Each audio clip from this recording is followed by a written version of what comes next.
Sometimes the hardest thing about being a parent is feeling like you've failed before you've even begun. Calder knew that feeling well. A single father with empty pockets and nowhere left to turn. When he inherited his late father's house on a crumbling cliff, he thought it was just another reminder of abandonment. But on his first night there, he walked to the edge and saw something strange below, a hidden staircase carved into the rock. He climbed down and found a rusted iron door. Behind it was a small cavern, filled with old journals and photographs. They told a story he never knew, his father's secret work to save their dying town decades ago. What was his father hiding and why?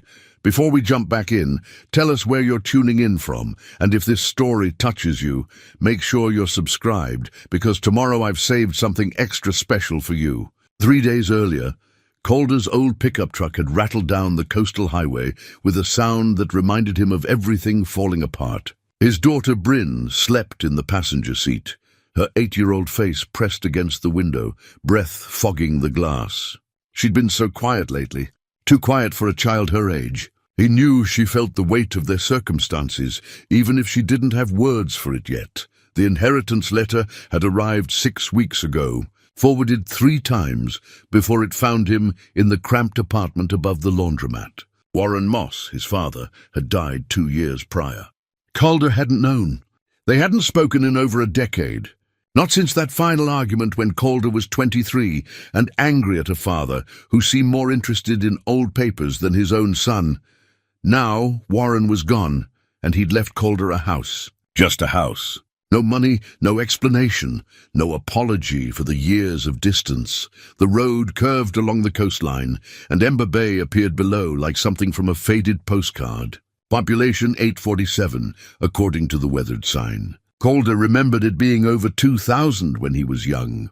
The town clung to the shore the way barnacles clung to rocks, stubborn, weathered, holding on despite the erosion. He'd grown up here, left at 18, and sworn he'd never return. The cliff house stood at the northern edge of town, isolated on a jutting promontory where land met ocean, in a dramatic collision of rock and wave. Calder pulled into the gravel driveway and cut the engine. The silence that followed felt heavy. Bryn stirred, blinking awake. "Is this it?" "This is it," Calder said, trying to sound more confident than he felt. The house was a 2-story Victorian, probably beautiful once, now surrendering to salt air and time. White paint peeled in long strips. Shutters hung at odd angles. AV climbed the eastern wall, like it was trying to pull the whole structure into the earth. But the bones were solid, and the view was breathtaking. The Pacific stretched to the horizon, endless and grey-blue, powerful in its indifference. They climbed out. The wind hit immediately, constant and cool, carrying the scent of kelp and brine. Bryn moved closer to him, and he rested his hand on her shoulder. "It's big," she said. "It is. Why didn't Grandpa live with us?" The question cut deeper than she knew. "It's complicated, sweetheart." They walked to the front door. The key the lawyer had sent fit stiffly in the lock. Inside, the air was stale and dust-thick. Furniture sat beneath white sheets like sleeping ghosts. Calder pulled one away, revealing a worn leather armchair positioned by the window. His father's chair. He could picture Warren there, reading, staring out at the ocean, lost in whatever thoughts had consumed him. The walls held framed photographs, black and white images of fishing boats, crews posing with their catch, the town in its prosperous days. Calder recognized his grandfather in one photo, younger than Calder was now, standing proud on a boat named the Morning Star. "Can I pick my room?" Bryn asked. "Go ahead. Upstairs on the left. There's one that faces the water." She disappeared up the creaking stairs, her footsteps light and careful. Calder stood in the living room, trying to feel something other than hollowness. This house represented his father's life, and it felt like standing in a museum dedicated to someone he'd never really known. He'd lost his job as a marine mechanic 8 months ago when the shipyard closed. The divorce finalized 2 months after that. His ex-wife, Crystal, had moved to Arizona with her new boyfriend, leaving Bryn with Calder. He didn't blame her for leaving. Their marriage had been dying for years. But leaving Bryn had been unforgivable. Yet here he was, barely keeping them fed, living in that apartment where the ceiling leaked and the neighbors screamed at 2 in the morning. The inheritance had felt like a lifeline. At least they'd have a roof. At least Bryn could have her own room. But standing in his father's house, Calder felt the weight of failure pressing down harder. He was 35 years old, broke, and living in the home of a man who'd been a stranger to him. A knock at the door startled him. He opened it to find an elderly woman with silver hair pulled back in a neat bun, holding a casserole dish covered in foil. She wore a cardigan, despite the mild temperature, and smiled with the kind of warmth that immediately disarmed him. "You must be Calder," she said.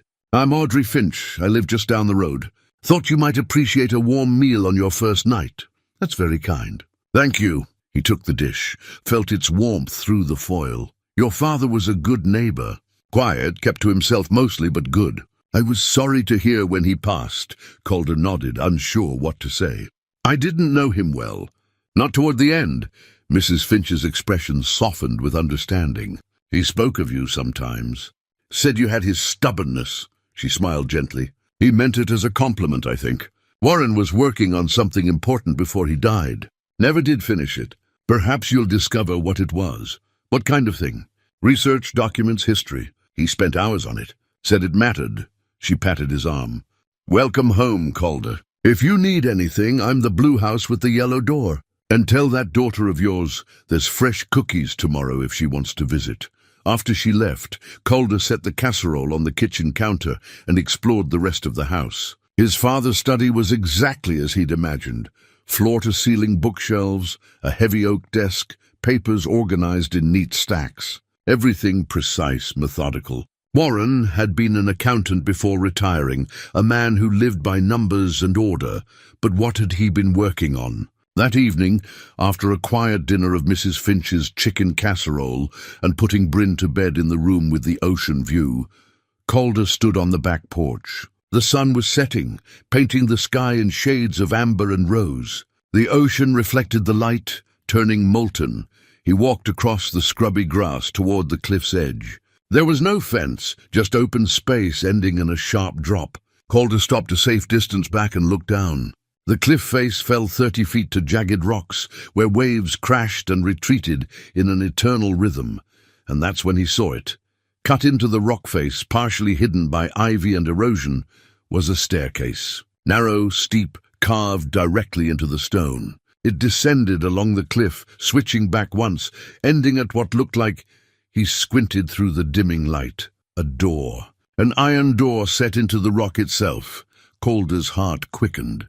What was this? He looked back at the house, dark except for the porch light, then back at the hidden staircase. Against every reasonable instinct, he retrieved a flashlight from the truck and made his way down. The stairs were slick with sea spray, treacherous in the fading light. He moved slowly, one hand braced against the rock wall. The wind pulled at him, and below, the waves sounded hungry. At the bottom, he stood before the iron door. It was old, spotted with rust, secured with a heavy bolt that had corroded partially into its housing. Calder pulled. Nothing. He pulled harder, throwing his weight into it. The bolt groaned, resisted, then suddenly gave way. The door swung inward on protesting hinges. Calder aimed his flashlight inside. The beam revealed a small cavern, maybe 10 feet deep, carved or formed naturally into the cliff. And inside, boxes, shelves, filing cabinets, journals stacked in neat piles, photographs pinned to boards, maps, documents, all organized with the same meticulous care he'd seen in his father's study. Calder stepped inside, overwhelmed. The cavern smelled of paper and sea salt. His flashlight swept across the space. A wooden stool sat in the corner. A battery-powered lantern rested on a natural rock shelf. His father had spent time here. Significant time. He picked up the nearest journal, leather-bound, dated 1967 on the spine. He opened it carefully. His father's handwriting filled the pages, small, precise, measured. January 15th, 1967. The town council rejected my proposal today. They called it impractical. Short-sighted, one man said, but I know I'm right. I've done the research. If Ember Bay doesn't adapt, it will die. Not quickly, but slowly, painfully. The way a tree dies when its roots can no longer find water. I won't give up. I can't. Calder read the words again. Then again, his father had been trying to save this town. For how long? He looked around the cavern at the decades of accumulated work and felt something crack open inside him. Warren hadn't been distant because he didn't care. He'd been distant because he cared too much about something bigger than himself. Calder sat on the stool, journal in hand, and began to read. Hours later, when he finally climbed back up the stairs, the moon had risen, and his understanding of his father had fundamentally changed. This wasn't just a house he'd inherited, it was a mission left unfinished. Morning light flooded through the kitchen windows as Calder made coffee with shaking hands. He'd barely slept. The journal entries had kept him awake, his father's words echoing in his mind. After Bryn left for her first day at the local elementary school, arranged hastily by Mrs. Finch, who apparently knew everyone, Calder returned to the cavern. This time he brought better light, a thermos of coffee and a notepad.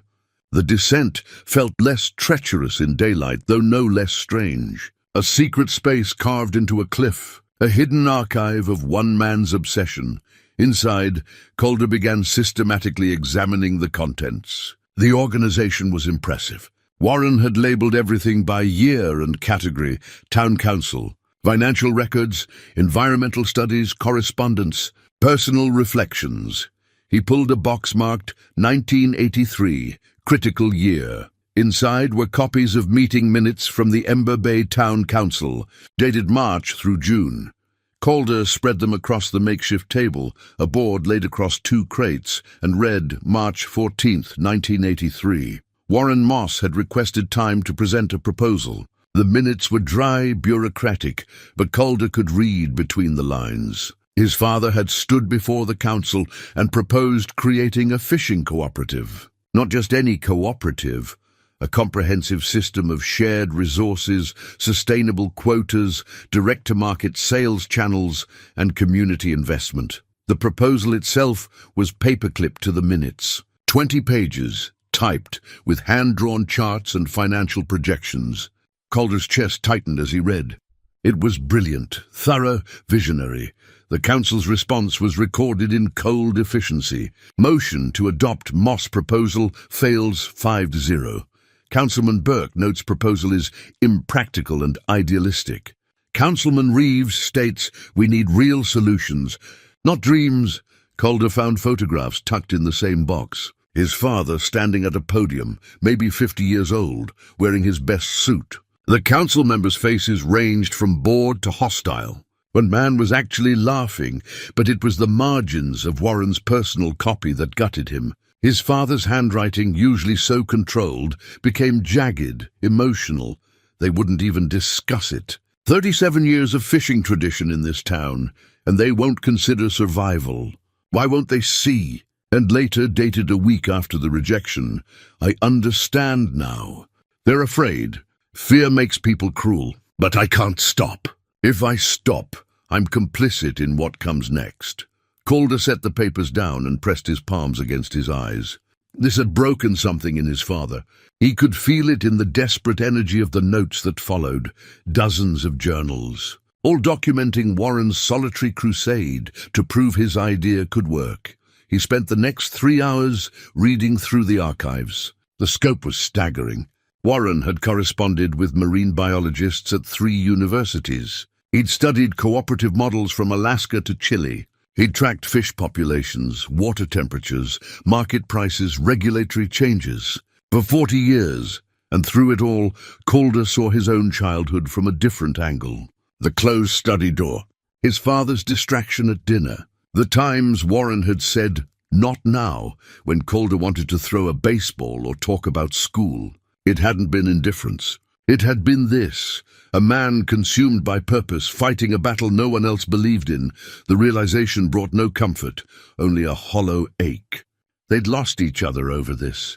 Over Ember Bay's future, Calder found a folder marked Personal, Not Council. Inside were letters, dozens of them, handwritten, dated across the years, addressed to Calder. His hands trembled as he opened the first one. Dear Calder, you're 16 today. I wanted to explain why I've been distant, why the work matters so much, but I fear you wouldn't understand. Perhaps someday you will. I hope you know I love you, even when I'm not good at showing it. Love, Dad. The letters continued, one for nearly every birthday and major life event. None had been sent. Dear Calder, I heard you graduated top of your class. I'm proud, though I have no right to be after missing so much. I hope the mechanic trade treats you well.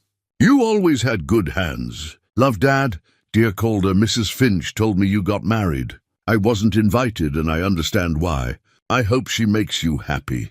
I hope you build a better life than I managed. Love, Dad. Dear Calder, a daughter. Bryn, Mrs. Finch said. What a beautiful name. I wish I could meet her. I wish I could tell her that her father is a good man, better than his father was. I hope someday you'll forgive me. Love, Dad.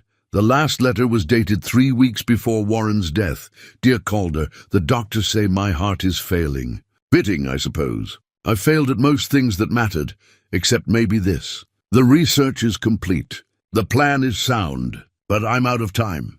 If you ever read this, know that I never stopped loving you. I just stopped knowing how to show it. Please understand what I was trying to do. The Bay is worth fighting for. The people are worth fighting for. I hope I'm remembered not for failing, but for trying. Love, Dad. Calder sat in the dimness of the cavern, tears streaming down his face, his father's letters clutched in his hands. All those years of anger, of feeling abandoned, and Warren had been here, writing letters he never had the courage to send. He didn't know how long he sat there. Eventually, footsteps on the stairs pulled him from his grief. He looked up to find Mrs. Finch's white hair appearing in the doorway. I thought I might find you here, she said gently. Bryn's home from school. She's having cookies at my house, but she was asking for you. Calder wiped his eyes quickly. I'll come up. Mrs. Finch stepped inside, looking around the cavern with sad familiarity. He brought me down here once, your father. Wanted someone to know, in case. He was so proud of this work. Why didn't he just talk to me? Why the letters he never sent? Fear, she said simply. Fear that you'd reject him the way the town did. Fear that his obsession had cost him too much already. Fear that if he reached out, you'd confirm what he already believed, that he'd failed as a father. He didn't fail, Calder said, his voice breaking. I did. I should have tried harder. Mrs. Finch sat beside him on a crate. The past is written, but perhaps the future isn't. She gestured to the archives surrounding them. Warren spent 40 years on this. He never gave up, even when everyone else did. There might be a reason you inherited more than just a house. What am I supposed to do with all this? I don't know. But I do know the town is in trouble. She pulled a folded newspaper from her cardigan pocket. This came out yesterday. Calder unfolded it. The headline read, Tidewater Holdings acquires majority waterfront properties.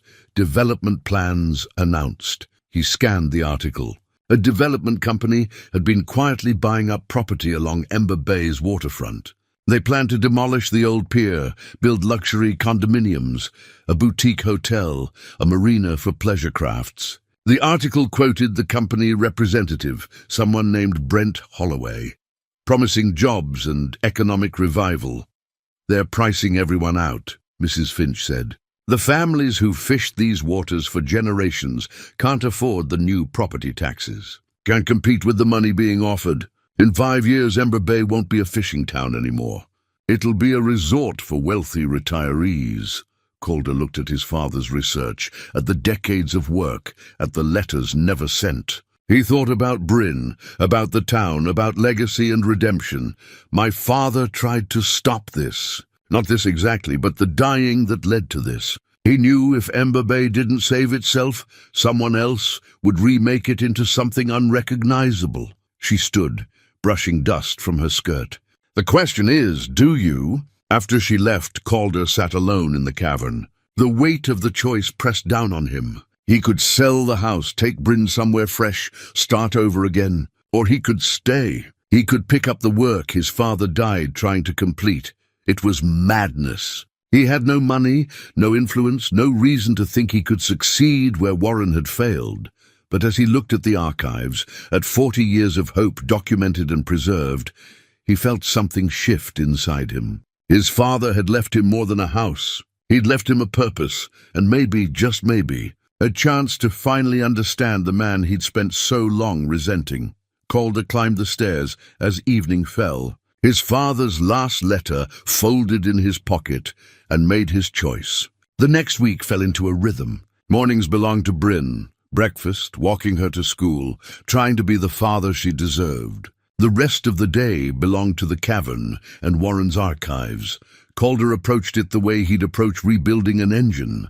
Systematically, one piece at a time, understanding how everything connected. His marine mechanic background helped more than he'd expected. Warren's technical documentation of fishing equipment, boat maintenance schedules, and maritime navigation made immediate sense. On the third day, he discovered Warren's hand-drawn maps. They were extraordinary, detailed surveys of Ember Bay's waters rendered in pencil and ink, showing depth contours, rocky outcroppings, kelp forests, and seasonal migration patterns of various fish species. His father had marked optimal fishing zones, spawning grounds that needed protection, and sustainable harvest areas.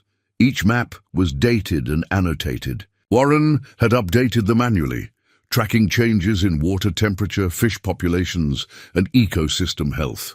It was the work of a scientist, not just a concerned citizen. Calder spread the most recent map across the makeshift table and made his own notes, cross-referencing with current data he'd pulled from the library's computer. The fishing grounds had shifted slightly with warming waters, but Warren's fundamental analysis remained sound. The town library became his second workspace. It was a small brick building on Main Street, older than most of the businesses that had closed around it. Inside, the silence felt sacred. Books lined walls that had held them for generations. Petra Voss. The librarian was maybe 10 years older than Calder, with sharp eyes behind rectangular glasses and graying brown hair pulled into a practical bun. She'd watched him come and go for 3 days before finally approaching his table. "You're Warren's son," she said. "Not a question. I am. He spent a lot of time here. Always researching, always reading. Polite, quiet, determined." She gestured to the town records he'd spread across the table. "Looking for the same things he was? Trying to understand what he found." Petra pulled out a chair and sat. "Your father was one of the smartest men I've ever known. He saw what was coming decades before anyone else did. The council thought he was crazy. Were you here in '83? For the proposal? I was 21, fresh out of library school, just started working here. I remember it clearly. Warren was so hopeful that day. Came back afterward looking like someone had died." She paused. "I suppose something had. His faith in collective wisdom. The town's in worse shape now than it was then. Much worse. Tidewater Holdings has been acquiring properties for 18 months. They're smart about it. Quiet purchases spread out so nobody realized the scope until it was too late. Now they own most of the waterfront." She pulled a folder from beneath her arm. "Recent town council minutes. Thought you might want to see them." Calder opened the folder. The minutes detailed Tidewater's official proposal. Demolish the old commercial pier. Construct a mixed-use development with 60 luxury condominiums, a boutique hotel, upscale restaurants, and a marina. Projected completion 3 years. Projected jobs 45 during construction, 30 permanent positions afterward. "That's nothing," Calder said. "There are over 100 families still fishing here. 83 families, actually. And they're desperate. Most are barely making ends meet. When Tidewater's representative offered buyouts at 20% above market value, a lot of people listened. Who's the representative? Brent Holloway. Moved here 6 months ago, rented one of the nicer houses on the hill. He's good at what he does. Friendly, reasonable, promises everything people want to hear." Calder made a note of the name. "My father had a complete business plan for a fishing cooperative. Have you seen it?" "He mentioned it, but never showed me the full document. Said he was updating it, wanted it perfect before presenting again. I found it. It's comprehensive. Financial projections, operational structure, sustainability guidelines, market analysis. It could work." Petra studied him carefully. "You're thinking about finishing what he started?" "I don't know yet. Maybe. It won't be easy. This town has been hurt too many times. People don't trust easily anymore. I'm starting to understand that. She stood, then hesitated. Warren used to say something I never forgot. He said, "The truth doesn't care about timing. It just waits until someone's ready to hear it." Maybe that's now. Maybe that someone is you. That evening, Calder went to the town's one diner, a weathered establishment called The Anchor. It smelled like fried fish and coffee, and nearly every table was occupied. Calder took a seat at the counter and ordered the special without looking at the menu. 3 stools down, a man in an expensive jacket was holding court with 2 older fishermen. Calder recognized the type immediately, polished, confident, selling something. The construction jobs alone will support 20 families for 2 years, the man was saying. And once the development is complete, property values for everyone will increase. Your children will thank you for this opportunity. One of the fishermen, weathered face, calloused hands, shook his head. My children want to fish, like I did, like my father did. With respect, fishing isn't sustainable here anymore. The industry is dying. Tidewater is offering you a chance to transition with dignity, to be part of something new and prosperous. Dignity, the fisherman muttered. That what you call it? The man in the jacket smiled smoothly. I call it reality. Change is coming whether you accept it or not. Better to be part of shaping that change than being swept away by it. Calder's meal arrived, but he'd lost his appetite. He watched the interaction, saw the fisherman's resignation. The corporate representatives practiced sympathy. This was Brent Holloway, almost certainly. The face of Tidewater's conquest. After they left, Calder approached the waitress. That man in the jacket. Holloway? That's him. Comes in 3 times a week, always buys someone's meal, always talks about the future. She refilled his coffee. Hard to argue with someone who's buying. What do you think? About the development? She shrugged. I think I'm 62 years old and been serving fish to fishermen my whole life. I don't know what I'll do in a town full of tourists who want craft cocktails and farm-to-table dining. She smiled sadly. But nobody's asking me. Calder paid his bill and walked back toward the cliff house. The town felt hollowed out, like a tree that looked solid until you touched it and realized the center had rotted away. Main Street had more vacant storefronts than open businesses. The old cannery stood empty, windows broken, gulls nesting in the rafters. The commercial pier sagged in the middle, held together by stubbornness and prayer. His father had tried to save this, had spent 40 years documenting its decline and proposing solutions no one wanted to hear. At home, Bryn was drawing at the kitchen table while Mrs. Finch washed dishes. They'd fallen into an easy arrangement. The older woman watching Bryn in the afternoons, Calder compensating her with repairs around her house and help with her garden. How was school? Calder asked, kissing the top of Bryn's head. Good. I made a friend. Her name's Yuki. Her dad has a fishing boat. She said I could see it sometime. Something stirred in Calder's chest. I'd like that too. After Mrs. Finch left and Bryn went to bed, Calder returned to the cavern. He pulled out Warren's correspondence files and began reading through letters his father had sent to marine biologists, economists, and sustainability experts over the years. What struck him was how many had responded positively. Professors from 3 universities had reviewed Warren's data and confirmed his analysis. A fisheries economist from Oregon had called the cooperative model sound and replicable. A marine biologist had written, "Your documentation of this ecosystem is remarkable. Have you considered publishing?" His father's work wasn't the obsession of a crank. It was legitimate research, comprehensive and thorough.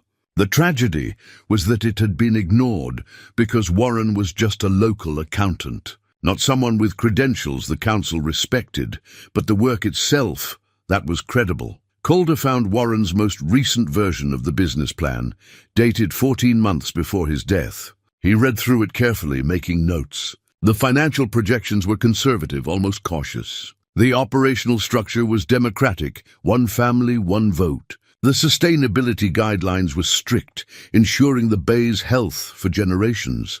It could work. It really could work. The question was whether anyone would listen now when they hadn't listened then. Calder thought about Bryn's new friend Yuki, about her father's fishing boat, about a town full of people who'd been beaten down by decades of decline. He thought about Brent Holloway's smooth promises and the waitress at the Anchor who didn't know what her future looked like. He opened his laptop and started making a list. People to contact, research to update, questions to answer. It was nearly midnight when he finally closed the computer. Tomorrow he'd reach out to the marine biologist who'd corresponded with Warren. He'd start updating the financial projections with current data. He'd figure out how to approach the families who were still fishing. He'd begin the impossible work of finishing what his father started. Outside, waves crashed against the cliff in the darkness, patient and relentless the way his father had been, the way Calder would need to be. 2 days later, Calder made a discovery that changed everything he thought he understood about his father's sacrifice. He'd been organizing the financial documents, decades of tax returns, bank statements, investment records, trying to understand Warren's personal finances. What he found was a ledger, meticulously maintained from 1988 through 2020, documenting every dollar Warren had spent on his research. The numbers told a story of quiet devastation. Warren had hired consultants to review his proposals. $200 in 1989 for an economist's analysis. Marine biology surveys, $6,800 in 1992. Legal review of cooperative bylaws, $30,500 in 1997. Travel expenses to conferences. Meetings with sustainability experts. Purchasing research databases. The costs accumulated year after year, and the source of funding became horrifyingly clear as Calder cross-referenced. The ledger with Warren's personal bank statements.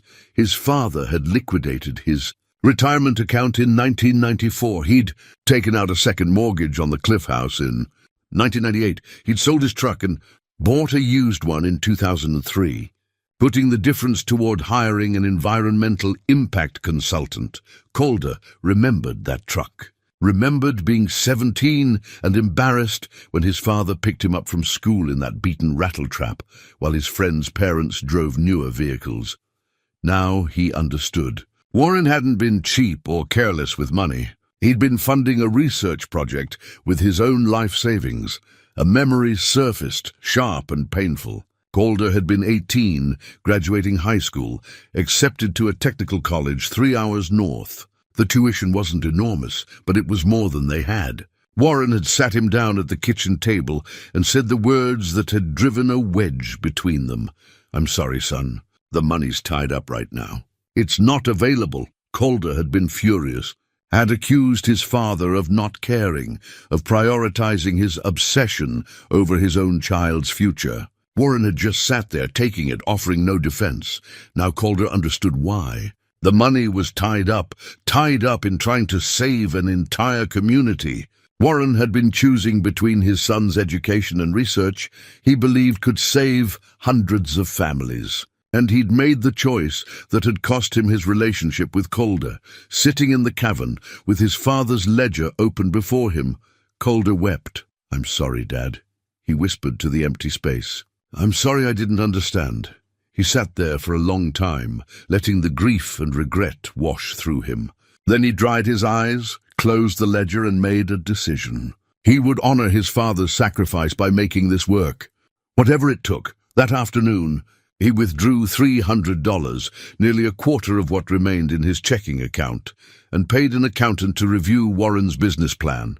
The accountant was named Faye Prescott, a semi-retired woman in her late 50s, who worked out of a small office above the hardware store. Petra had recommended her, mentioning that Faye had known Warren. "I remember him," Faye said when Calder explained his visit. "Quiet man, very precise. He helped me with my taxes 1 year, wouldn't accept payment." She took the business plan and read through it while Calder waited, her expression growing increasingly focused. After 40 minutes, she looked up. "This is excellent work. Conservative projections, realistic timelines, sound financial structure. The math is all correct." She paused. "Your father really knew what he was doing, so it could work." "Actually work? With proper capitalization and community buy-in, yes. The biggest challenge isn't the economics, it's getting people to trust it. She set the plan down. I'll tell you what, I'll help you refine this pro bono. Your father once helped me when I couldn't afford to pay. Time to return that kindness. The next step was validating the environmental data. Calder sent an email to Dr. Althea Kim, the marine biologist who'd corresponded with Warren years earlier. He didn't expect a response. She had to be in her late 60s now, possibly retired. She replied within 6 hours. I remember Warren Moss fondly. His documentation of Ember Bay's ecosystem was meticulous and ahead of its time. I'd be happy to review updated data. Send what you have. Over the following days, Calder worked to update his father's research. He contacted the current harbor master for recent catch data. He reviewed water quality reports from the State Environmental Agency. He compiled everything and sent it to Dr. Kim. Her response came back encouraging. The bay's ecosystem was stressed but stable. With proper management, it could support sustainable fishing indefinitely. One evening, Bryn came home from school excited. Yuki invited me to see her dad's boat tomorrow. Can I go, please? Calder saw the hope in her eyes. It was the first time since the divorce she'd been truly enthusiastic about something. Of course, I'll come with you. The next afternoon, they walked to the marina, a ramshackle collection of docks where maybe 15 working boats still tied up. Yuki was waiting with her father, a stocky man in his mid-40s with weathered skin and kind eyes. You must be Calder, he said, extending a calloused hand. Hiro Tanaka, your daughter and mine have become quite the pair. Thank you for inviting us. Hiro's boat, the Kiyomi, was a 30-foot commercial fishing vessel that had seen better days, but was clearly well-maintained. The girls ran ahead, and Hiro gave Calder the tour, explaining the equipment, the daily routine, the challenges. Catch has been declining for years, Hiro said. Not because there's no fish, there is if you know where to look. But regulations keep changing, costs keep rising, and we're competing against factory ships that strip the ocean bare 50 miles out. What if there was a better way?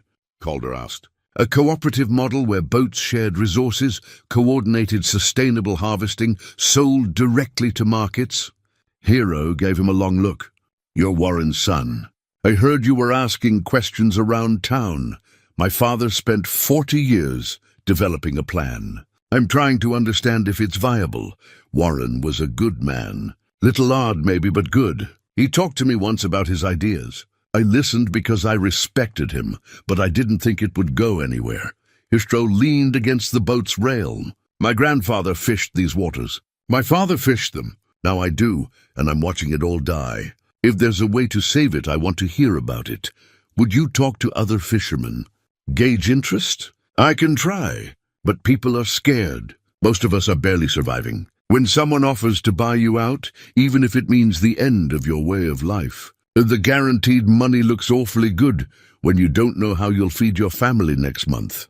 They talked for another hour while the girls played on the dock. Hiro introduced Calder to 2 other fishing families who'd tied up nearby. The conversations were cautious, but not hostile. These were practical people who'd been hurt by empty promises before. They needed more than hope. They needed proof. That evening, Calder sat with Bryn on the back porch, watching the sunset. Yuki's nice, Bryn said. She told me her dad might have to sell the boat. She was sad. Maybe he won't have to, because of Grandpa's work. Calder pulled her close. Yes, because of Grandpa's work. I wish I'd known him. Me too, sweetheart. Me too. Later, back in the cavern, Calder found one of Warren's journals from 2015. A passage caught his attention. Today, someone asked me why I keep trying when I've failed so many times. I told them this. Some things matter more than comfort. Some fights are worth having even if you lose, because the act of fighting says something about who you are and what you believe. I believe Ember Bay is worth saving. I believe these families deserve better than slow extinction. And I believe that someday someone will understand and finish what I couldn't. Calder read the words again, feeling their weight settle over him like a mantle being passed from one generation to the next. "I understand now, Dad," he said quietly. "And I'm going to finish it." He opened his laptop and began drafting an email to Hero, outlining the next steps. It was time to gather the families and present them with a choice: accept Tidewater's buyouts and watch their heritage disappear, or take a risk on something that might actually save them. Outside, the ocean kept its eternal rhythm, patient witness to both endings and beginnings. The cavern's single lantern cast long shadows across 40 years of accumulated hope. And somewhere in that darkness, Calder felt his father's presence, not as a ghost, but as a foundation, something solid to build upon. Tomorrow he would take the first real step. Tomorrow he would ask people to believe in something again. It was terrifying, and it was necessary. And for the first time since inheriting the Cliff House, Calder felt like he might actually belong here. The photograph appeared almost by accident. Tucked between pages of a journal from 1970, Calder had been searching for Warren's correspondence with the State Fisheries Department. When it slipped out and landed face up on the makeshift table, it was black and white, edges worn, dated June 1952, on the back in faded pencil. The image showed 15 men standing in front of a weathered building with a hand-painted sign. Ember Bay Fishing Cooperative, established 1949. They wore work clothes and genuine smiles, arms around each other's shoulders, pride evident even through the grain of old film. Calder's breath caught. One of the faces looked familiar. He held the photograph closer to the lantern light and recognized his grandfather, younger than Calder had ever seen him, maybe 30 years old, standing in the center of the group. He flipped it over. Names were listed on the back in Warren's handwriting: Dad, Center, Harold Bergen, Samuel Choi, Patrick O'Sullivan. Ember Bay had already had a fishing cooperative. His grandfather had helped found it. Calder immediately searched through the archives for more information. He found an entire box labeled Original Cooperative, Historical Reference. Inside were documents, ledgers, meeting minutes, and photographs spanning from 1949 to 1974. The story they told was remarkable. After World War II, 15 fishing families had banded together, pooling resources, sharing equipment, coordinating their efforts. For 25 years, the cooperative had thrived. They'd built a processing facility, established direct relationships with restaurants and markets up and down the coast, and ensured every family earned a living wage. The ledgers showed consistent profits, fair distribution, sustainable growth. It worked. Then, in the early 70s, large commercial fishing operations began moving into the region. They had bigger boats, more equipment, and could undercut prices. The cooperative tried to compete, but lacked the capital. Internal disputes erupted over how to respond. Some members wanted to borrow heavily and expand. Others wanted to maintain their traditional approach. The final meeting minutes from April 1974 were stark. Motion to dissolve cooperative passes 8-7. Members will pursue individual operations. Within 10 years, half of those original families had left fishing entirely. Calder understood now what his father had been trying to do. Warren wasn't inventing something new. He was trying to resurrect something that had worked before. His entire research project was essentially an updated blueprint for what Ember Bay had already proven possible. This was the key. Not abstract economic theory, but their own history. Proof that collective action could succeed because it already had. He gathered the photographs and documents and brought them to Petra at the library the next morning. "Look at this," he said, spreading the materials across her desk. "There was already a cooperative here. My grandfather helped start it." Petra examined the photographs, her expression growing thoughtful. "I knew there was something like that when I was very young, but it was before my time. Most people under 50 probably don't remember it at all, but the people who do remember, they'd know it worked. They'd have seen it succeed." Calder felt electricity running through him. "This isn't theory. This is history. Their history. You need to talk to Ingrid Sorensen." "Who?" "She's 79, lives in the old Craftsman on Pine Street. Her father was one of the cooperative's founders. If anyone can speak to what it meant, it's her." That afternoon, Calder knocked on the door of a well-maintained house with a tidy garden. An elderly woman answered, white-haired and sharp-eyed, wearing gardening gloves. "Mrs. Sorensen." "My name is Calder Moss. I'm Warren's son." Her expression softened immediately. "I heard you were in town. Your father was a persistent man. Come in."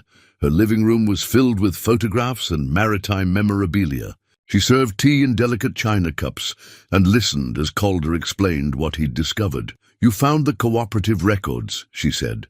"Warren was fascinated by them. Came to interview me twice, asking about my father's experience. What was it like?" "When it was working." Ingrid's face transformed with memory. "It was the proudest time of my father's life. He'd come home every evening and talk about what they'd accomplished that day. Not just the catch, but the community they were building. Everyone looked out for each other. If one family's boat needed repairs, the others helped. If someone got sick, the cooperative covered expenses. It wasn't charity, it was how things should work. What happened? Why did it fall apart? Fear, she said simply.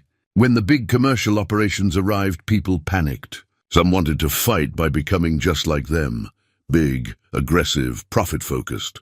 Others wanted to stay true to the original vision. The argument tore them apart. My father voted to keep the cooperative going, but he lost. He never fished again after that. Said it broke his heart to watch everyone scatter. Would it work now, if people tried again? Ingrid set down her teacup and looked at him steadily. The question isn't whether it would work. The question is whether people remember that it already did. She stood and retrieved a framed photograph from her mantel. Her father standing beside a boat, young and strong. Your father understood something important. The past isn't just memory, it's proof. If you're going to convince this town to try again, show them they're not attempting something impossible.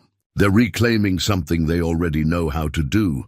Calder left her house with renewed purpose. That evening, with Petra's help, he arranged a community meeting. They posted notices at the marina, the library, the diner, and the post office. The message was simple. Community discussion on Ember Bay's future. Town Hall, Thursday, 7 p.m. He spent the next 3 days preparing. Faye helped him create a clear presentation of the financial structure. Dr. Kim sent a written statement about environmental sustainability, and Calder carefully mounted the 1952 photograph of the original cooperative on poster board, making it the centerpiece of his presentation.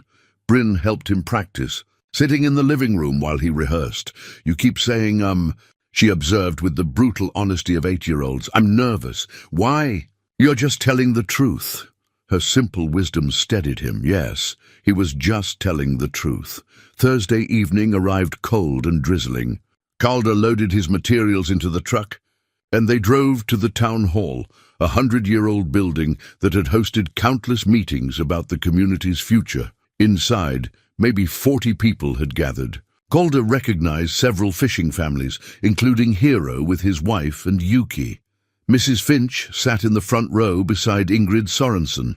Petra stood near the door, giving him an encouraging nod, and in the back, arms crossed and expression neutral, stood Brent Holloway. Calder's pulse quickened, but he set up his presentation with steady hands. The poster with the 1952 photograph went on an easel at the front. His notes went on the podium. Faye and Petra flanked him, silent support. At 7 o'clock, Petra called the meeting to order.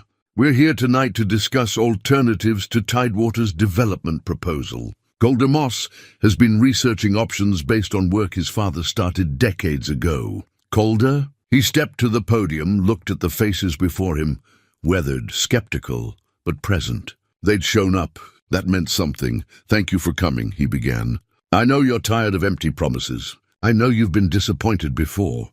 So I'm not here to make promises. I'm here to show you something you may have forgotten." He gestured to the photograph. June 1952. 15 men standing in front of the Ember Bay Fishing Cooperative. My grandfather is in this picture. Some of your parents or grandparents might be too. Movement in the audience. Older attendees leaning forward, eyes widening with recognition. This cooperative existed for 25 years. It worked. Families made good livings, the bay stayed healthy, and the community thrived. It ended not because it failed, but because people got scared and stopped trusting each other. He paused, letting that sink in. My father, Warren Moss, spent 40 years researching how to bring this back. Not because he was crazy or obsessed, but because he remembered what worked. Because he believed you deserved better than what you've been offered. Calder presented the financial projections, the environmental sustainability plan, the operational structure. He kept it simple, clear, accessible. And he kept coming back to that photograph, proof that this wasn't fantasy. When he finished, an uncomfortable silence filled the room. Then Ingrid Sorensen stood. My father is in that photograph. Samuel Choi. The cooperative years were the best of his life. He always said we were fools for letting it go. An older man in the back stood. My uncle is there too, Patrick O'Sullivan. I remember him talking about those days. Said they looked out for each other like family. More voices joined. People recognizing ancestors, sharing half-remembered stories, acknowledging a past that suddenly felt relevant. Then Brent Holloway stood, and the room fell quiet. This is a lovely piece of nostalgia, he said smoothly. But the world has changed. Fishing isn't viable here anymore. Tidewater is offering you real opportunity, real money, real jobs, not memories of how things used to be. Before Calder could respond, Hero stood. With respect, Mr. Holloway, you've been here 6 months. Some of us have been here our whole lives. Maybe we know better than you what's viable. Scattered applause. Holloway's smile remained, but his eyes hardened. I understand emotion, but emotion doesn't pay bills. Tidewater's offer does. The meeting dissolved into debate, some supporting Calder's proposal, others defending Tidewater's promises, many simply uncertain. It ended without consensus, but as people filed out, several families approached Calder directly. Hero shook his hand firmly. Count me in. I'll help you organize the others. 2 more families committed tentatively. It wasn't everyone, but it was a start. As the hall emptied, Holloway approached. Up close, he was younger than Calder expected, maybe 35, expensive suit, practice smile. Impressive presentation, he said. Your father would be proud. You didn't know my father. No, but I know about him. The man who spent decades fighting reality. Holloway's smile didn't waver. Here's some reality for you. Tidewater has invested millions in this acquisition. We don't walk away from investments. I suggest you think carefully about whether this fight is worth what it might cost you. He walked away before Calder could respond, leaving the implied threat hanging in the damp evening air. Petra touched Calder's arm. He looked worried. That means you're a real threat. Calder watched Holloway's expensive sedan pull away. Through the window, he saw the development company logo on the door. He'd started something now, and there was no going back. The letter was waiting under the front door when Calder came downstairs the next morning. Plain white envelope, no return address, his name typed on the front. Inside was a single sheet of paper with a brief message. You don't understand what you're messing with. Take your kid and leave. This is your only warning. Calder's hands tightened on the paper. The words were simple, direct, threatening. His first thought was Bryn. His second was rage. He checked every window, every door. Everything was locked, undisturbed. Whoever delivered it had simply slipped it under the door, probably in the night. They'd been on his porch, feet from where his daughter slept. He wanted to crumple the letter and pretend it hadn't happened. Instead, he photographed it with his phone, sealed it in a plastic bag and called Mrs. Finch. I need a favor, he said when she answered. Can Bryn stay with you for a few days? I'll explain everything, but I need to know she's safe. An hour later, Bryn was packed and confused. Why can't I stay home? Calder knelt to her eye level. Because I need to handle some grown-up things, and I'll do it better knowing you're safe with Mrs. Finch. Think of it as an adventure. She said something about baking cookies and teaching you to knit. I don't want to knit. Then don't. But humor me, okay? She hugged him fiercely. You'll be careful? I promise. After she left, Calder drove to the sheriff's substation, a small building on the edge of town. Deputy Gretchen Vaughan was the only law enforcement officer permanently stationed in Ember Bay. She was maybe 45. competent looking, with graying hair pulled back in a tight bun. He showed her the letter. She read it carefully, professionally detached. "Can't prove who sent it," she said. "No signature, generic paper, probably printed at any library or office. I can file a report, but without evidence pointing to a specific person, there's not much I can do. It's connected to the cooperative. Has to be. Probably. But probably isn't proof." She looked at him seriously. "Be careful, Mr. Moss. Document everything. Keep your daughter safe. And if anything else happens, anything at all, call me immediately. That's it. Someone threatens my family and you can file a report? I know it's frustrating. But my hands are tied without evidence." She paused, something shifting in her expression. "Off the record. My family's been in Ember Bay 4 generations. My grandfather fished these waters. I hope your plan works. But on the record, I'm telling you to be smart and cautious." Calder left feeling both reassured and helpless. At least Vaughn was sympathetic, even if she couldn't do much. He spent the rest of the day working with Hero and the small coalition that was forming. 5 families had committed tentatively to the cooperative idea, not enough to make it viable, but enough to begin drafting formal documents. Faye helped them establish the legal framework, bylaws, membership structure, profit-sharing formulas. She worked methodically, explaining everything in clear language, making sure everyone understood what they were building. Dr. Kim sent updated environmental impact assessments via email, along with specific recommendations for sustainable harvest practices. Her analysis showed the bay could support a carefully managed fishing operation indefinitely, but progress was fragile. Other families were wavering, torn between hope and fear. One afternoon, Hero arrived at the cliff house looking shaken. "Holloway came to see me this morning. Offered me a personal buyout, 20% above market value for my boat and equipment. He said it was a limited-time offer. If I don't accept within a week, it goes away." "What did you tell him?" "That I needed to think about it. But Calder, my wife is terrified. We're barely making ends meet. That money would solve our immediate problems. And in 5 years? In 5 years, we'd have no boat, no way of life, and probably couldn't afford to live here anymore." Hero rubbed his face tiredly. "I know that. But fear is a powerful thing. Another family, the Albrights, were also offered a buyout. Soren Albright was a weathered man in his early 50s who'd fished since he was 16. His son wanted to follow him into the trade, but there wasn't enough income to support 2 families on one boat. "Holloway's offer would let me retire with dignity," Soren said during a coalition meeting. "Let my son pursue something with a future.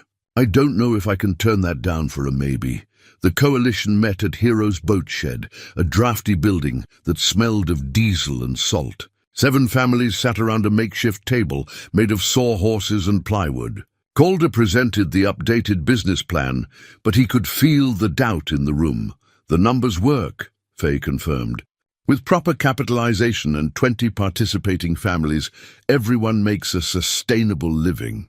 But you need that critical mass. 5 or 7 families can't make it viable." The meeting ended with more questions than answers. People committed to thinking about it, talking to their families, weighing the risks. As everyone left, Ingrid Sorensen approached Calder. She'd been sitting quietly in the back observing. "They're scared," she said. "And they should be. What you're asking them to do is risk everything on a dream. It's not a dream. It's a plan based on solid research and proven history. I know that, but they don't feel it yet. They need a catalyst, something that shows this is real, not just words on paper." She reached into her purse and pulled out a checkbook. "How much initial capital do you need to get started?" "We estimated about 15,000 for the first phase. Legal fees, equipment repairs, initial operating costs." Ingrid wrote a check, tore it out and handed it to him. $10,000, Calder stared at it. "Mrs. Sorensen, I can't. My father would want this. I'm 80 years old and comfortable. I don't need this money, but Ember Bay does. Consider it seed funding. Show people this is real."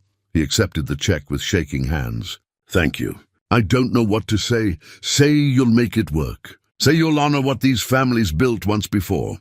That evening, Calder returned to the Cliff House, feeling cautiously optimistic. Ingrid's donation changed things. It showed commitment, made the cooperative tangible rather than theoretical. But as he pulled into the driveway, he noticed something wrong. The front door was slightly ajar. He'd locked it that morning, he was certain. Calder approached carefully, pushed the door open wider and stepped inside. The living room had been ransacked. Drawers pulled open, papers scattered, cushions slashed. Someone had torn through the house systematically, searching for something. His father's study was worse. File cabinets emptied onto the floor, bookshelves swept clean, the desk drawers forced open and contents dumped. They'd been looking for Warren's research. Calder's first thought was the cavern. He ran through the house, out the back door, and down the treacherous stairs. The iron door hung open. The lock had been broken inside. Chaos. Boxes overturned, papers scattered, journals thrown aside. Whoever had done this had been thorough, violent, desperate, but as Calder picked through the wreckage, he realized something crucial. The most important documents were missing. Warren's final business plan, the original cooperative records, the correspondence with marine biologists, the financial ledgers. Someone had taken them. His phone rang. A known number. Hello? Mr. Moss. Brent Holloway's voice, smooth and cold. I heard about the unfortunate break-in at your property. I hope nothing valuable was taken. Calder's grip tightened on the phone. You did this. I did nothing. But I did warn you. This town has made its choice. Tidewater's development represents progress. Your father's fantasy is the past. The sooner you accept that, the safer everyone will be.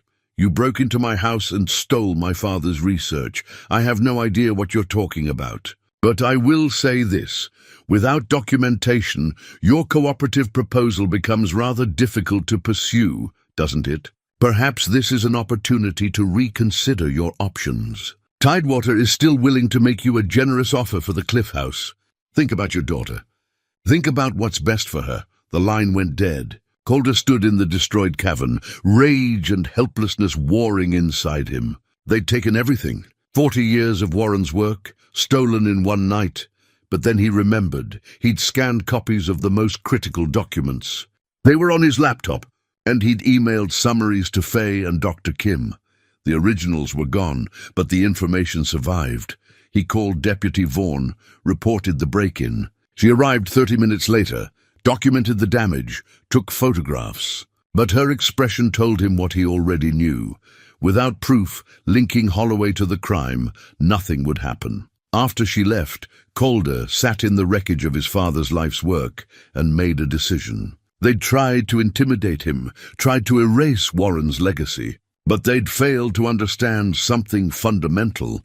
His father had spent 40 years being ignored, dismissed, rejected, and he'd never stopped. Not once. Calder wouldn't either. He pulled out his phone and called Petra. I need help. Can you come to the house? Of course. What happened? They tried to destroy everything, but they didn't, and now I need to make sure they can't try again. He spent the rest of the night with Petra, backing up every digital file, uploading everything to secure cloud storage, emailing copies to multiple trusted sources. They catalogued what remained in the cavern, photographed it all, created redundancy. By dawn, Warren's research existed in a dozen different locations, beyond anyone's ability to destroy it completely, and Calder understood something his father maybe never had. This wasn't just his fight anymore. It belonged to everyone who believed Ember Bay deserved better than corporate conquest. The threat had been meant to silence him. Instead, it had made him certain. 2 days after the break-in, Calder received an unexpected call from a woman named Lainey Cross. She identified herself as a documentary filmmaker based in Portland. I'm calling about your father, she said. Warren Moss reached out to me about 5 years ago, wanted to talk about a documentary on small coastal communities. We exchanged some emails, but the project never developed. Then I saw a news piece about Ember Bay's development controversy, and your name came up. Are you continuing his work? I am. Or trying to? I'd like to hear more. Small town fighting corporate takeover, that's compelling. But I need a hook, something beyond the usual David versus Goliath narrative. Do you have anything that makes this story unique? Calder thought about the break-in, the threats, his father's 40-year research project. I might. Can we meet? I can be there tomorrow afternoon. After hanging up, Calder returned to the cavern to continue cleaning and reorganizing. Most of the documents had been scattered rather than destroyed, and he'd been painstakingly putting everything back in order. That's when he found the sealed envelope. It had been taped to the underside of one of the file cabinet drawers, a hiding place he'd only discovered when writing an overturned cabinet. The envelope was marked insurance in Warren's handwriting. Inside was a letter, dated 1 week before his father's death, and a flash drive. Calder's hands trembled as he read, "To whom it may concern. If you're reading this, something has happened to me. I pray I'm wrong about what I've discovered, but I can no longer ignore the evidence. During my research into Ember Bay's future, I began investigating Tidewater Holdings' previous developments. What I found disturbs me deeply. 3 years ago, Tidewater completed a similar coastal project in Cascade Bay, Oregon. Official records show all environmental regulations were followed. But I was contacted by a former contractor who worked on that project, a whistleblower with documentation proving otherwise. Tidewater illegally dumped construction waste into protected marine habitat. They falsified environmental impact reports. They bribed a local inspector to overlook violations. The evidence is on the enclosed drive. I've drafted a letter to Tidewater's CEO demanding they withdraw from Ember Bay or face exposure. I'm meeting with their representative, Brent Holloway, tomorrow to present this evidence. I'm not a brave man, but some things demand courage. If anything happens to me, please ensure this information reaches the proper authorities. Warren Moss. Calder read the letter 3 times, his heart pounding. He plugged the flash drive into his laptop with shaking hands. The files were meticulously organized, typical Warren. Photographs of illegal dumping. Internal Tidewater emails discussing how to avoid EPA scrutiny. Invoices showing payments to an inspector named in a later email as being cooperative. Environmental reports with side-by-side comparisons showing falsified data. It was damning, absolutely damning. And Warren had confronted them with it 1 week before his fatal heart attack. Calder pulled up his father's death certificate, which he'd found among the house papers. Cause of death: acute myocardial infarction. Place of death: home. No autopsy performed. No investigation. He found Warren's medical records. The doctor's notes from 2 days before his death mentioned elevated blood pressure, and patient reports unusual stress levels. The final entry: advised patient to avoid stressful situations. Prescribed medication for hypertension. Calder's mind raced, connecting dots that formed a horrible picture. His father had evidence that could destroy Tidewater. He'd arranged a meeting with Holloway to present it.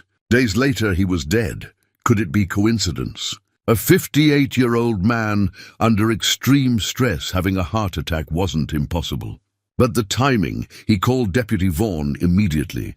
She arrived within the hour, read the letter, examined the flash drive contents. Her expression grew increasingly troubled. "This is serious," she said.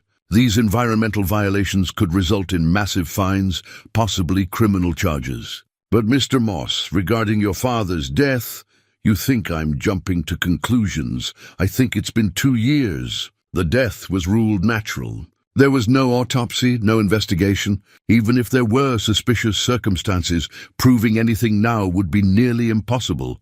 But you see how it looks." "I see circumstantial evidence and very convenient timing." "But circumstantial won't get us anywhere in court." She sat back thinking. "However, the environmental violations, those are current and provable. If you wanted to pursue this, the EPA would be very interested. What about my father's meeting with Holloway? There must be some record. I can check, but if it was informal, there might not be. And even if Holloway met with your father, that doesn't prove anything except that they talked." After Vaughn left, Calder sat alone with his father's final letter. The weight of it was crushing.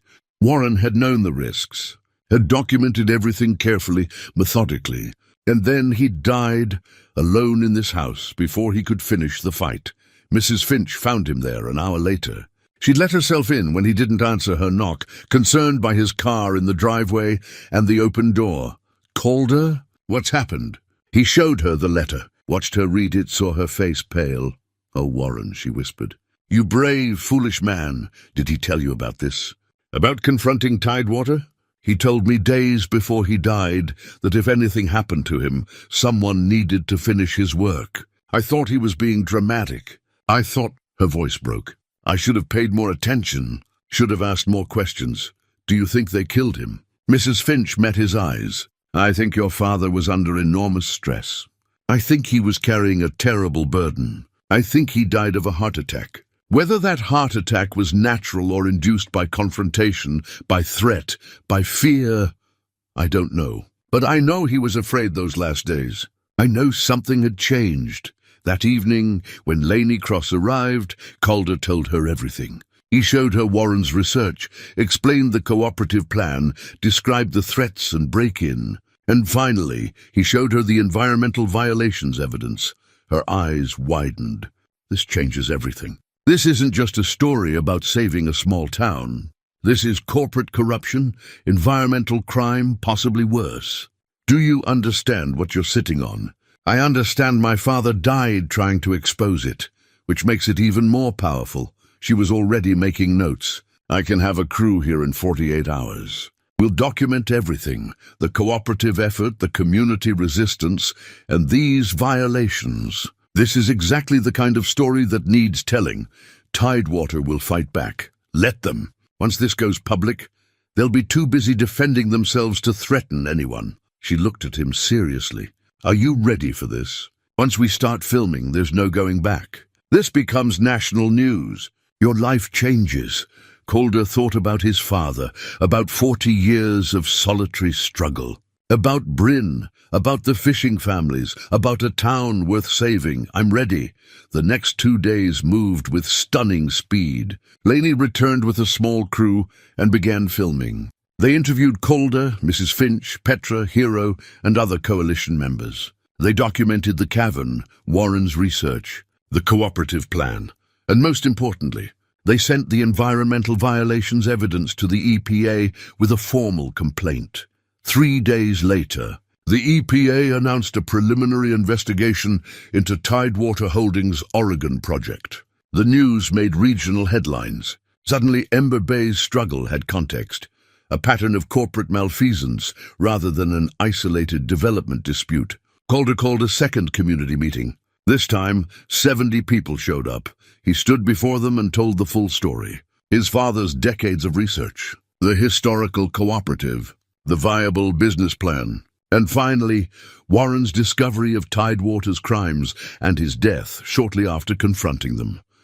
I can't prove they killed him, Calder said, but I can prove they're willing to break laws, falsify reports, and destroy ecosystems for profit. And I can prove my father spent his life trying to give you an alternative. He presented Warren's evidence publicly, showed the EPA's investigation announcement, and laid out the choice clearly. Tidewater offers money now and uncertainty later. The cooperative offers modest income, hard work, and the chance to save what your grandparents built. I'm not going to tell you which to choose, but I will tell you this. My father died believing you deserved the truth. So here it is, all of it. The room was silent for a long moment. Then Soren Albright, who'd been wavering considering Tidewater's buyout, stood up. Warren died for this, he said. I didn't know him well, but no man should die alone fighting for something this important. If he believed in us that much, maybe we should believe in ourselves. One by one, families stood and committed. Not all of them. Some still chose Tidewater's certainty over cooperative risk. But by the end of the meeting, 23 families had pledged to join. 23, exactly the number needed to make it viable. Hero was elected interim president. Calder declined leadership, insisting this had to belong to the fishing families themselves. As people filed out, energized and determined, Brent Holloway stood in the back. His practiced smile gone, replaced by cold calculation. Calder met his eyes across the room. The threat was clear on both sides now. This had become war. 10 days after the revelation, Ember Bay became a different place, tense, expectant, divided between those who'd chosen the cooperative and those who'd accepted Tidewater's offers. Laney's documentary crew captured everything. The planning meetings at Hero's boat shed. The families working together to repair equipment and coordinate schedules. The quiet determination replacing decades of resignation. Faye and a volunteer attorney completed the cooperative charter based on Warren's framework. It was comprehensive. Bylaws, membership structure, profit-sharing formulas, sustainability guidelines, democratic decision-making processes. Everything Warren had envisioned, now formalized into legal reality. The signing ceremony took place at the town hall on a grey Saturday morning. 23 families gathered, dressed in their best clothes, treating the moment with the gravity it deserved. Calder had prepared the document carefully, printing it on quality paper. At the top, he'd added a dedication in memory of Warren Moss, who believed when no one else did. The first signature line was marked Founder. Beside it, in parentheses, he'd written his father's name. Hudrow signed first as elected president, his hand steady despite the weight of responsibility. Then one by one the other families signed. Older couples who'd fished these waters for 40 years. Young parents hoping their children could inherit the trade. Widows signing for husbands lost to the sea. Each signature was an act of faith. When everyone had signed, Ingrid Sorensen stood and spoke, her voice strong despite her age. My father helped start the first cooperative in 1949. He always said it was the proudest thing he'd ever done, not because of the money, but because of what it represented. People choosing to stand together instead of falling separately. Today, you've chosen the same thing. Warren Moss would be proud. I'm proud. Now comes the hard part, making it work. The room erupted in applause. Calder felt tears on his cheeks and didn't bother wiping them away. But even as they celebrated, reality pressed in. The town council was scheduled to vote on Tidewater's development permit in 5 days. If approved, the company could begin demolition of the old pier and start construction. The cooperative's existence wouldn't stop that. Tidewater owned the land legally. The cooperative's only hope was convincing the council to deny the permit and instead support the local fishing revival. Petra had researched the 5 council members thoroughly. 3 were sympathetic to the cooperative. They'd grown up in fishing families and understood what was at stake. 2 were solidly pro-Tidewater, believing development was Ember Bay's only path to economic survival. The deciding vote would come from the chairwoman, Lucille Brenner, a retired teacher in her early 60s who'd always maintained studied neutrality on contentious issues. She listens to everyone and makes careful decisions, Petra said during a strategy session at the library. We need to present our case logically, emotionally, and with absolute credibility. Meanwhile, Tidewater escalated their campaign. Holloway held a press conference announcing that the EPA investigation was baseless, driven by disgruntled locals resistant to progress.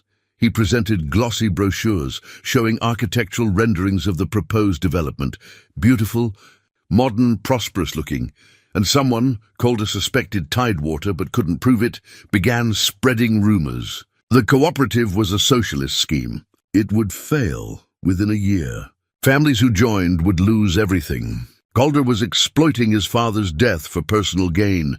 The ugliness of it wore on everyone. But they pushed forward. Dr. Kim arrived in person 3 days before the vote, declining payment for her consulting work. Your father contacted me 20 years ago, she told Calder. He was doing important work. I'm honored to help finish it. She prepared a comprehensive environmental presentation for the council meeting, documenting how the cooperative's sustainable practices would protect the bay, while Tidewater's development would irreversibly damage the ecosystem. Then came the vandalism. Someone slashed the nets on Hero's boat, drained the fuel tanks, and spray-painted "Give Up" across the hull. Deputy Vaughan increased patrols, but with only 1 officer, coverage was limited. They're trying to break our will, Hero said, surveying the damage. Show us we can't win. But the cooperative families rallied. They helped repair Hero's boat, took turns standing watch at the marina, refused to be intimidated. The documentary crew filmed it all. The solidarity, the determination, the quiet courage of ordinary people refusing to surrender. Calder spent his evenings with Bryn, who'd returned home after the documentary crew arrived. Their presence made him feel safer, more visible, harder to threaten quietly. "Are you scared, Dad?" she asked one night. "Yes," he admitted. But Grandpa was scared too, and he kept going. Sometimes being scared means you're doing something that matters. I wish I'd known him. Me too. But maybe we're getting to know him now, through what he left behind. The night before the council vote, Calder visited his father's cavern one last time before the meeting. They'd installed proper lighting, organized everything carefully, and added the brass plaque Petra had commissioned. Warren Moss Research Archive, in memory of a man who never stopped believing in Ember Bay. Calder read through his father's final journal entry again. "If I don't succeed, perhaps someone will understand what I was trying to do. The Bay is worth fighting for. The people are worth fighting for. I hope I'm remembered not for failing, but for trying." "We're going to finish it, Dad," Calder whispered. "Tomorrow we finish it." That same evening, Holloway made one final attempt. He appeared at the Cliff House, alone this time, his polished facade showing cracks. "I'm authorized to offer you $50,000, he said. "Withdraw your opposition, convince the cooperative to disband, and the money is yours. You and your daughter could start fresh somewhere else. No, you're being irrational. Tidewater will win eventually. We have resources you can't match. Legal teams, political connections, unlimited capital. This fight will destroy you." Calder looked at him steadily. "My father fought you for 40 years on his own, with nothing but research and hope. He never stopped. I have 23 families standing with me. We're not stopping either. Your father died alone and forgotten. Is that what you want? My father died fighting for something that mattered. He's not forgotten. He's honored. And we're going to prove everything he believed was right." Holloway's expression hardened. "You're making a serious mistake." After he left, Calder stood on the back porch, looking out at the ocean. Tomorrow, the council would vote. Tomorrow, they'd learn whether 40 years of work, a community's hope, and one man's sacrifice had been enough. The waves crashed below, eternal and patient. And somewhere in that sound, Calder heard his father's voice telling him what he'd always needed to hear. Keep going. Just keep going. Tomorrow they would stand before the council. Tomorrow they would present the truth, all of it. And tomorrow, Ember Bay would choose its future. Calder went inside, set his alarm, and tried to sleep. In 5 hours everything would change. The town council chamber was packed beyond capacity. People lined the walls, filled the doorway, spilled into the hallway. Laney's crew had set up cameras with the council's permission, documenting everything for the film. The 5 council members sat at a long table at the front of the room. Chairwoman Lucille Brenner occupied the center position, her expression carefully neutral. Flanking her were the others, 2 sympathetic to the cooperative, 2 aligned with Tidewater. The future of Ember Bay balanced on Brenner's decision. To the left sat Tidewater's legal team, 3 attorneys in expensive suits, leather briefcases, confident postures. Holloway stood behind them, arms crossed, watching. To the right sat the cooperative's representatives, Calder, Hero, Faye, Dr. Kim, and Petra. Behind them, the 23 families who'd signed the charter. Mrs. Finch and Ingrid Sorensen occupied the front row. Bryn sat between them, holding the drawing she'd made, fishing boats on calm water, the sun rising. The air felt electric, charged with decades of accumulated hope and fear. Chairwoman Brenner called the meeting to order at precisely 7 o'clock. Her voice was firm, practiced, revealing nothing of her thoughts. "We're here to vote on Tidewater Holdings' application for a development permit and to hear alternative proposals. Tidewater will present first. You have 45 minutes. Their lead attorney stood, a man in his 50s with silver hair and practiced authority. He approached the podium with the confidence of someone who'd won countless similar battles. For 45 minutes, he presented Tidewater's case. Economic projections showing increased tax revenue. Job creation estimates. Architectural renderings of sleek buildings and manicured landscapes. Charts demonstrating regional economic growth following similar developments. Ember Bay is dying, he said bluntly. You can accept that reality and shape what comes next, or you can cling to the past and watch everything crumble. Tidewater offers prosperity, modernization, and opportunity. We offer a future. He dismissed the Oregon environmental violations as contractor errors fully remediated, with no connection to current operations. He characterized the cooperative as well-intentioned but economically unviable nostalgia. Holloway took the podium for the closing. He'd regained his polish, his smile warm and reasonable. I understand the emotional attachment to fishing traditions. I respect it, but respect doesn't pay mortgages or feed families. Tidewater's development will transform Ember Bay into a destination, a place where your children can find careers, where property values increase, where the future looks bright. This is your last opportunity. Choose progress. When he finished, polite applause came from the Tidewater supporters in the gallery. Some fishing families looked uncertain, swayed by the glossy promises and stern warnings. Chairwoman Brenner called a 15-minute recess. Calder stepped outside, overwhelmed by the weight of the moment. The decades of his father's work, the hopes of 23 families, the future of an entire town, all balanced on what happened in the next hour. Hero found him standing by the building's side entrance. You ready? No, but I don't think I ever will be. Your father did this alone for 40 years. You've got all of us. We'll get through it together. They returned to find the chamber even more crowded. People had called others, spread word. This wasn't just a council meeting anymore. It was Ember Bay's reckoning with itself. Chairwoman Brenner resumed the meeting. The cooperative will now present. You have 45 minutes. Calder approached the podium, carrying Warren's annotated bay survey map mounted on poster board. He set it on the easel beside him, the decades of careful documentation visible to everyone. Thank you for this opportunity. My name is Calder Moss. Many of you knew my father, Warren. Some of you thought he was obsessed, maybe even crazy. But he wasn't. He was right. He gestured to the map.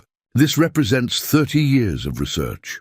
Water temperatures, fish migration patterns, sustainable harvest zones. My father documented this ecosystem because he understood something the Council in 1983 didn't. Ember Bay's fishing industry wasn't dying. It was being mismanaged. Dr. Kim presented next, her environmental analysis clear and compelling. She showed satellite images, population studies, water quality data. The bay's ecosystem was stressed but healthy.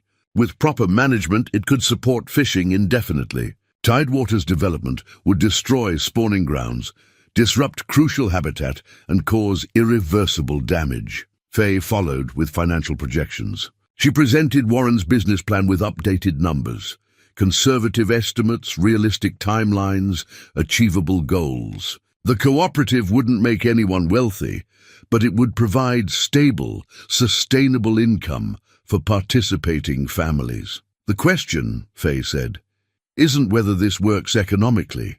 The numbers prove it does. The question is whether you believe in it enough to try. Petra presented historical context, displaying the 1952 photograph of the original cooperative. She explained how it had succeeded for 25 years, how it had only failed when fear replaced trust.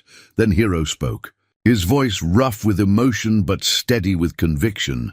I'm a third-generation fisherman. My son wants to be fourth generation. Tidewater says fishing is dead here. They're wrong. What's dying is our will to fight for it. The cooperative gives us that fight back. It gives us control over our own future instead of selling it to people who'll profit and leave.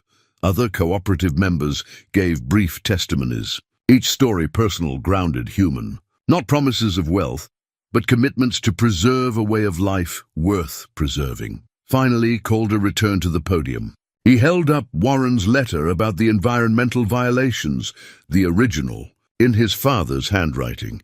Before I conclude, you deserve to know the complete truth. He began reading his father's final letter aloud. Calder's voice filled the chamber as he read his father's words. The room fell into absolute silence. People leaned forward, straining to hear every syllable. When he reached the part about Warren's meeting with Holloway, gasps rippled through the audience. When he finished, he set the letter down and looked directly at the council. My father discovered that Tidewater Holdings illegally violated environmental regulations in Oregon, dumping construction waste, falsifying reports, bribing inspectors. He confronted them with evidence. 1 week later, he died of a heart attack. He produced the EPA letter that had arrived that morning. This morning, the Environmental Protection Agency confirmed their preliminary investigation findings. Tidewater Holdings faces significant fines and possible criminal charges for their Oregon violations. Tidewater's attorneys conferred urgently, their polished confidence cracking. Holloway stood, face flushed, attempting to interrupt. "This is slander." Chairwoman Brenner cut him off. "Mr. Holloway, you'll have opportunity to respond. Mr. Moss has the floor." Calder continued, his voice steady. "I can't prove they caused my father's death, but I can prove they're willing to break laws, destroy ecosystems, and silence opposition. I can prove my father spent his life documenting a better path, and I can prove 23 families believe in that path. Enough to risk everything for it." He played the security footage from his home camera. Holloway's veiled threat about handling the problem. Permanently, more gasps. Deputy Vaughn, standing at the back, took notes. My father's final journal entry said he hoped to be remembered not for failing, but for trying. Well, he didn't fail. We're here because of him. 23 families. A viable business plan. Decades of research. A community choosing hope over fear. Calder looked at Chairwoman Brenner. Tidewater offers money now and destruction later. We offer modest prosperity and preservation of what makes Ember Bay worth living in. The choice is yours. He returned to his seat. The chamber erupted, people talking, arguing, reacting. Brenner gavelled for order. "Mr. Holloway, do you wish to respond?" Holloway approached the podium, composure barely maintained. The Oregon situation was contractor negligence, not corporate policy. It's been fully remediated. As for Mr. Moss's conspiracy theories about his father's death, they're grief-driven speculation without evidence. But his voice lacked conviction. The security footage, the EPA letter, Warren's documentation, it painted a damning picture. The public comment period opened. A line formed immediately. Ingrid Sorensen spoke first, her voice strong despite her age. "My father helped found the original cooperative in 1949. It worked because people trusted each other. Warren Moss spent 40 years trying to restore that trust. I'm investing $10,000 of my own money in this cooperative because I believe in it. The question is, do you?" Others followed. Elderly residents remembering the cooperative's success. Young parents wanting their children to inherit something real. Even some who'd initially supported Tidewater changed positions after hearing the full story. Dr. Carlisle, Warren's former physician, spoke next. "Warren Moss came to see me 3 days before he died. He showed signs of extreme anxiety. He told me he was facing a threatening situation. I advised him to avoid stress. I've always wondered if that situation contributed to his cardiac event. The testimony wasn't proof of foul play, but it supported the narrative of corporate intimidation. Finally, the council asked questions. The 2 pro-Tidewater members tried weakening the cooperative's case, but Fay's numbers held firm. Dr. Kim's environmental analysis was unassailable. The critical moment came when Chairwoman Brenner spoke. "Mr. Moss, what makes you think this cooperative will succeed when similar efforts have failed elsewhere?" Calder stood. "Because we're not starting from theory. We're building on 40 years of research, proven historical success, and community commitment. My father failed not because his ideas were wrong, but because he was alone. We're not alone." Brenner nodded slowly, revealing nothing. She called for council deliberation. The 5 members conferred quietly for 10 minutes while the chamber waited in agonizing suspense. Finally, Brenner gavelled for attention. The council will now vote on Tidewater Holdings' development permit application. Calder's heart pounded. Bryn gripped Mrs. Finch's hand. The 23 families held their collective breath. Councilman Reed. I vote to deny the permit. Councilwoman Park. Deny, 2 votes against Tidewater. Calder's hope surged. Councilman Foster. Approve. Pro-Tidewater as expected. Councilman Warren. Approve. 2-2. Everything depended on Brenner. The chairwoman looked at Warren's map, at the cooperative families, at Tidewater's attorneys, at the overflow crowd bearing witness. I vote to deny Tidewater Holdings development permit. The chamber exploded. Cheers, tears, embraces. The cooperative families celebrated, decades of accumulated fear finally releasing. But Brenner wasn't finished. She gavelled for order. Furthermore, the council votes to grant conditional support for the Ember Bay Fishing Cooperative, pending completion of licensing and regulatory requirements. The cooperative will receive priority consideration for use of municipal pier facilities. More cheers. Hero embraced Calder. Dr. Kim wiped tears. Petra shouted with uncharacteristic enthusiasm. Tidewater's legal team packed quickly, Holloway glaring at Calder with undisguised hatred. But it didn't matter anymore. They'd lost. Outside, media crews swarmed. Laney's documentary cameras captured the celebration. Families hugging, children cheering, a community reclaiming its future. Mrs. Finch found Calder in the crowd. Warren would be so incredibly proud. Calder looked at the sky, stars emerging in the dusk. We did it together, Dad, just like you wanted. Bryn tugged his sleeve. Can we go home now? Calder lifted her up, holding her close. Yes, sweetheart. We can go home. And for the first time since inheriting the Cliff House, home felt exactly right. 3 months later, dawn broke over Ember Bay with the kind of golden light that made everything look renewed. Calder stood on the municipal pier, watching the cooperative's boats prepare for the morning departure. The transformation had been remarkable. 23 vessels, freshly painted and properly maintained, moved in coordinated precision. The boats bore the cooperative's logo, a simple design incorporating Warren's hand-drawn map outline. Each captain knew their designated zone, their sustainable quotas, their role in the larger system. Hero waved from the Kiyomi's deck. See you this afternoon. The boats motored out in formation, purposeful and organized. It was working, actually working. The cooperative's first 2 months had exceeded even Faye's conservative projections. Direct sales to restaurants and markets up the coast generated steady income. Every family earned enough to live with dignity, to plan for futures instead of just surviving. The cooperative had become something larger than economics. It was proof that community could triumph over corporate power, that patient research could outlast immediate profit, that one man's 40-year vision could transform into collective reality. Tidewater Holdings had withdrawn from all Pacifics. Northwest coastal projects, after the EPA investigation, resulted in massive fines and criminal charges against 2 executives. Holloway had quietly left the company, his career in development finished. The threat had simply dissolved, replaced by the cooperative's undeniable success. Calder walked back toward town, passing businesses that had reopened. The diner had expanded hours. The hardware store had hired additional staff. Young families were moving back, drawn by the stability in the story. Ember Bay wasn't just surviving anymore, it was rebuilding.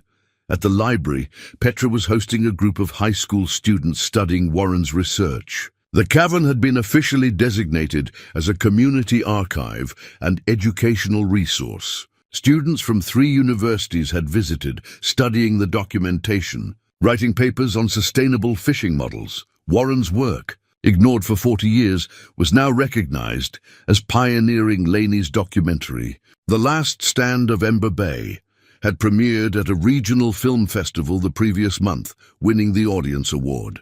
It was now screening in coastal communities across the country, inspiring similar cooperative efforts. Other struggling fishing towns reached out regularly, asking for guidance. Wanting to replicate the model, Calder had become an unexpected advocate. speaking at conferences, sharing Warren's research, helping other communities understand that alternatives to corporate development existed. He did it all while working part-time as the cooperative's equipment manager, using his marine mechanic skills to keep the boats running smoothly. The cliff house had been transformed too. Renovated, stable, genuinely feeling like home. Bryn thrived there, confident, connected to the community, proud of her father and grandfather's legacy. Her friendship with Yuki had deepened into the kind of bond that would last a lifetime. And Calder's relationship with Petra had grown slowly, carefully, built on shared purpose and genuine respect. They'd begun spending evenings together, talking about books and history and the future. Nothing rushed, everything authentic. One Saturday afternoon, Bryn mentioned it casually while they were fishing off the rocks below the cliff house. "Miss Petra makes you smile the way you used to. Before Mom left?" "She does," Calder admitted. "Is that okay with you?" "It's good. Grandpa would like her. She takes care of his books." That evening, the cooperative held its first anniversary celebration at the town hall. The building overflowed with families, food, music, and genuine joy. Elders shared stories of the original cooperative, connecting past to present. Young families expressed hope, children running between tables, seeing futures in Ember Bay. Calder was asked to speak. He stood before the community, feeling the weight of the journey, the distance traveled from that first night, discovering the hidden staircase. "A year ago, I came here with nothing, no money, no plan, just a daughter who deserved better and a house I didn't understand. My father left me more than property. He left 40 years of proof that truth doesn't expire, that persistence matters, that communities can save themselves if they choose courage over fear." He gestured to the crowd. Warren Moss spent 30 years being right too early. He never gave up because he knew some things are worth fighting for, even if you never see victory. He planted seeds. With a harvest, Ingrid Sorensen presented the brass plaque they'd installed on the cavern's iron door. It read, "Warren Moss Research Archive, in memory of a man who never stopped believing in Ember Bay." The community gathered at the cliff house for the installation ceremony. As Mrs. Finch secured the plaque, tears streaming down her weathered face, she whispered, "Warren, your life mattered. Your work continues." Later, as sunset painted the sky amber and rose, Calder and Bryn stood at the cliff's edge, the same spot where the journey had begun. The cooperative boats dotted the bay below, returning home with the day's catch. Warren's archive cavern was visible, its door now marked with honor instead of secrecy. "Do you think Grandpa knows?" Bryn asked. Calder pulled her close. "I think he knew all along. He just needed us to catch up." They stood in comfortable silence, waves crashing below, future stretching ahead. The weight of the past had transformed into something lighter. Not burden but foundation, not grief but gratitude. "Dad, what happens next?" Calder smiled, thinking about the other towns reaching out. The students studying Warren's work, the cooperative proving daily that alternatives existed. "We keep going. We honor what he built. We don't let the story end." Below them, the ocean kept its eternal rhythm.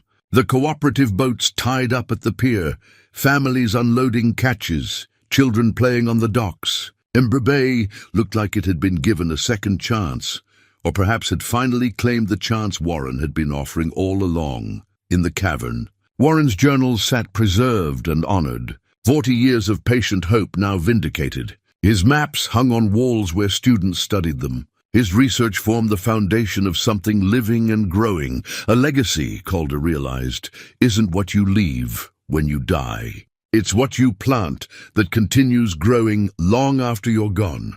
Warren had planted carefully, persistently, faithfully. And now the garden flourished.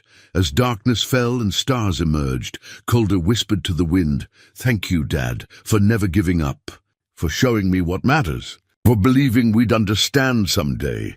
The waves answered with their timeless voice, patient and eternal. And somewhere in that sound was peace, for Warren, for Calder, for a town that had learned to save itself. They walked back to the house together. Father and daughter, past and future, joined, ready for whatever tomorrow would bring. Home.